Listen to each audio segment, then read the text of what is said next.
Good evening, this is Kuro. Got a tier 7 game in my, tier 7 game in my Mahan, going over the matchmaking. Fortunately no radar, couple British light cruisers, so you got the close AP threat. DD's Mahan Sims Minakaze. We're going to talk about Mahan for the upcoming ranked season, or the ranked sprint season, excuse me. Mahan's just, it's the typical, if I had to sum it up, it's just the typical solid US workhorse destroyer. Your ability to win games just with your T key and sitting outside smoke is it's the same, power that you have with all of the US destroyers. Being able to lay this long line of smoke that's going to last longer than anything else in the game. I'm wishing that this Atlanta would come here because the enemy team doesn't have radar. Literally just lay a smoke corridor right into CCAP for this Atlanta. You know, um,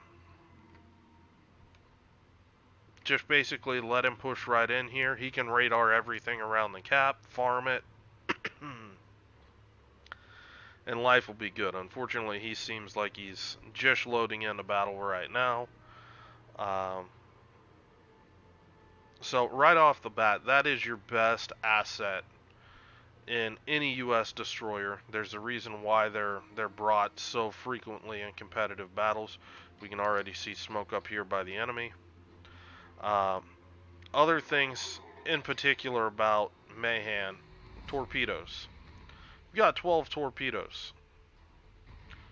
One center line, uh, set of 4, and 2 wing mount, 4 tubes. So you end up with situations where you've got 8 torps you can launch here, spin around. You've got good torpedo arcs, spin around, and you just slam out another 4 set of torps. They reload really quick. They've got surprisingly good range, 9.2 kilometers.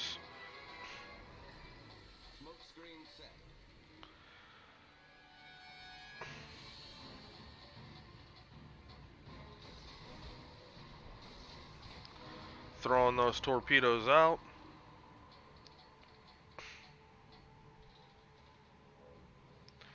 There's the Sims. Probably shouldn't have shot there. That's risky if one of those ships had stopped or another DD had been here.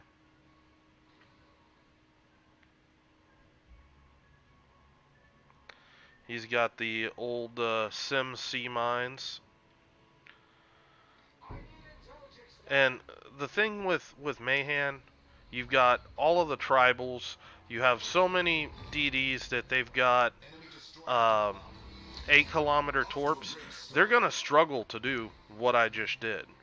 Where you're going to have, things like Belfast and Flint, not Flint, Atlanta, things like that, sitting in these smoke screens. You're not going to want to get too close to these smoke screens. Those tribals, things like that have shorter torp ranges. To a lesser extent, the Germans, they're 8.5 kilometers. They're right on the edge. You're dealing with situations. Those ships have to expose themselves to potentially a surprise radar to try to clear these smoke screens out. And this becomes a critical aspect of playing ranked if, for example, your team doesn't have radar, or the radar's on cooldown, or just you need to clear smoke out so your team can push, or you just want to deny them the use of a smoke while the enemy team is farming you, or so they can't just sit there and farm your team. Uh, and I think that a lot of these destroyers is going to struggle with this. Haida, in particular, I know Haida. Everybody's talking about Haida right now. Haida gives up a lot to do what she does. So from my perspective, Haida's going to be solid at just playing cap control, that kind of thing. But for an actual team oriented boat, I would never bring Haida. Uh, Haida will be good for um, getting your team a cap, maybe getting your team a DD kill. Uh, but if your team needs anything more than that, and here you see what I'm talking about with the torpedoes, quick turnaround. You have very good torpedo arcs on this ship. Uh, you know,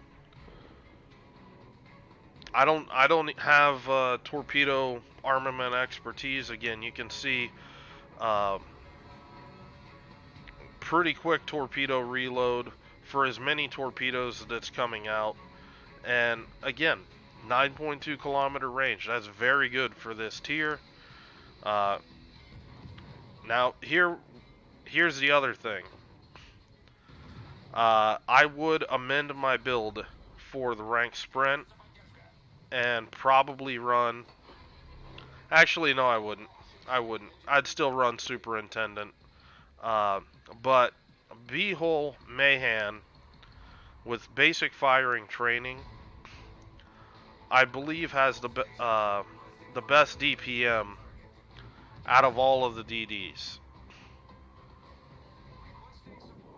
and that's going to make your job, you know, punishing these destroyers and these, quick engagements like this. It's going to make it very nice. Now I'm pushing into a couple DDs here.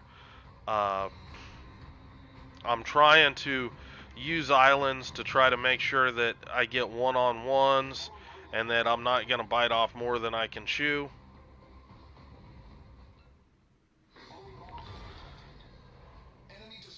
And again, this is what ranked is going to look like.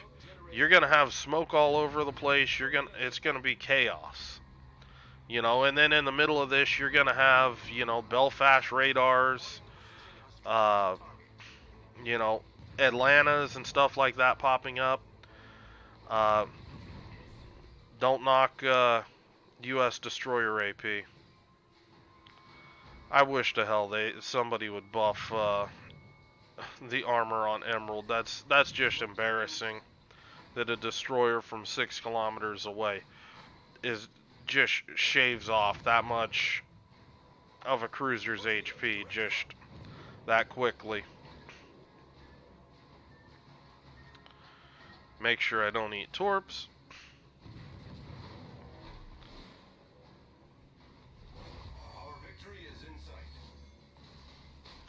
Already got torpedoes up to launch and do their thing.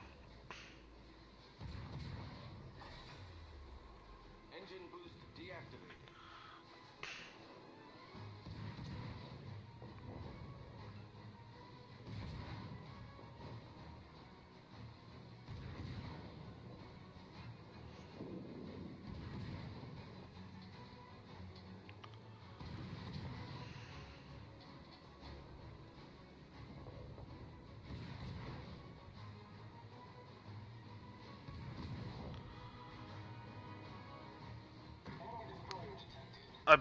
This game isn't going to be a high damage game, but this game does, in my opinion, really look like a ranked battle. Just with the way that the DDs are playing, using these smokes just all over the place, and that's really why I wanted to use this game, simply because how accurate it was for how these ranked games turn out. Uh, and again, you know, Mahan, you're just gonna keep bullying things.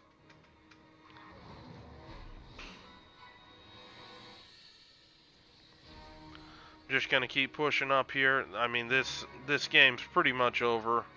928 points.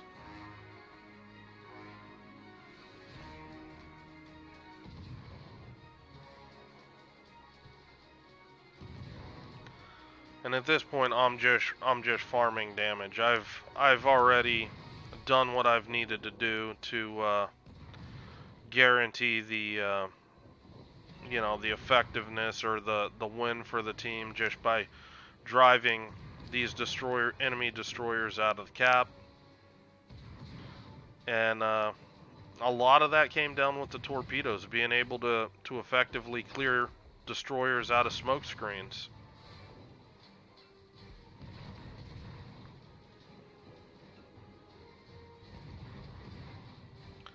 Yeah, nobody's looking at me, so just gonna keep shooting.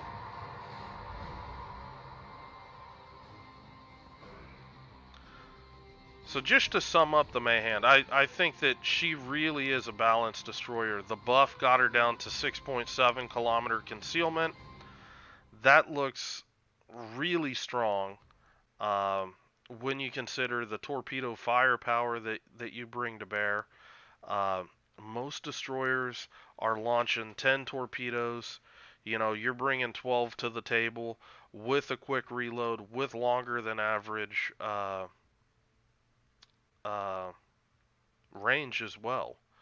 They've still got really good detection.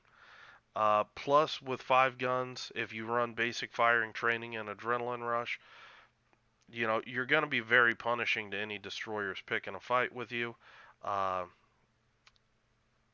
Superintendent, I prefer Superintendent. I like to play smoke heavy with my U.S. destroyers. Um, but it's your call. Basic firing training would be very nice to. I mean, you basically will shove Sims right out of the way. Um, it'll give you more DPM to take down things like Z39 and stuff like that. Um, but again, this is Mahan is before she was kind of in an odd spot with the previous to the buff, and she really looks like a solid tier 7 destroyer to me. And I know that that's not a popular thing to say, but I'm looking at her, and yes, Haida has her strong points with the concealment. Um, but Haida's going to struggle in a lot of different places at a lot of different things that a destroyer is going to be expected to do. Haida's not going to be able to do it, whereas Mahan is going to be able to cover more of the bases. And okay, you don't have super great concealment. Uh, you can basically um, bully people around in the caps because the Russians even aren't going to want to push into a Mahan. Uh, so I'm rambling a little bit. I'm tired. Uh, I am probably going to play a little bit of Mahan this ranked season, just to see how accurate my prediction is. Uh, I think this ship's a sleeper. I think that she can be solid with B-hole configuration. That extra gun can bring a lot to the table. Uh, Basic firing training, again, getting it down to a 3-second reload. Then torps, torps, torps, and you throw that in with the utility that you can provide for your team with, laying smoke screens, stuff like that. Uh, you can be a pain to deal with for the enemy team. So if you guys have any questions or comments, leave them below, and I will talk to you later.